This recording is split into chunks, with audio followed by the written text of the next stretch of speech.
रमेश ने 5% के वार्षिक चक्रवृद्धि ब्याज दर पर 50,000 रुपए इन्वेस्ट किए, 3 साल बाद कंपाउंड इंटरेस्ट क्या होगा? बताओ मेरे भाई। 5, 10, 15, 20, 25, 30 ये स्टैंडर्ड रेट। 2 साल 3 साल का याद होना चाहिए। अब बताओ अगर ब्याज की दर 5% है तो 3 साल में कितना कंपाउंड इंटरेस्ट मिलेगा? 15.7625%।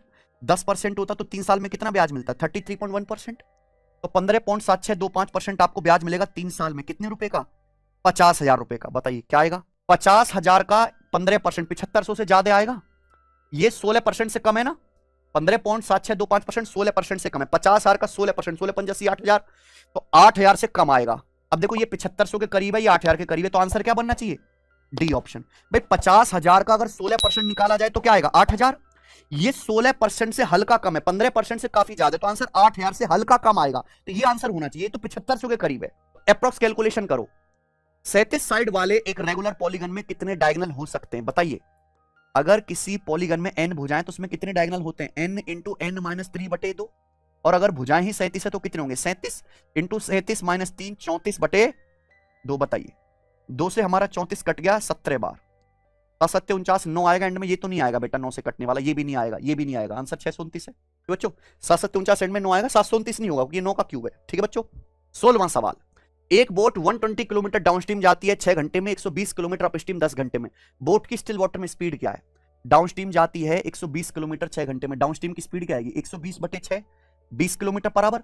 यही बोट अपस्ट्रीम जाती है 120 किलोमीटर 10 घंटे में, तो अपस्ट्रीम की स्पीड क्या आएगी? स्पीड बराबर डिस्टेंस बटे time, 120/10, 12 kilometre per hour. Still water में बोट की स्पीड क्या आएगी? जोड़ के आधा कर दो, डाउनस्ट्रीम प्लस अपस्ट्रीम बटे 2, तो 20 + 12 32/2। क्या गया answer?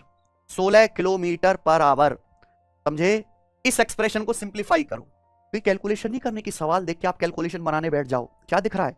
a³ + b³ + c³ minus 3abc, नीचे a² + b² + c² minus ab minus bc minus ca। तो क्या फॉर्मूला होता है? क्या बचेगा? a + b + c। a + b + c का मतलब 2.3 + 15.9 + 3.7। अब बताओ प्यारे बच्चों जोड़ के कितना आएगा? ये 15 2 17 3 20, 0.3.7 1.9, 20 और 1.9 कितना आ गया? 21.9। फॉर्मूला याद होना चाहिए।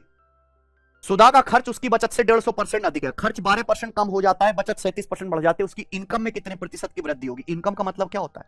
इनकम का मतलब है खर्चा प्लस बचत। खर्चा प्लस बचत में कितना चेंज आएगा?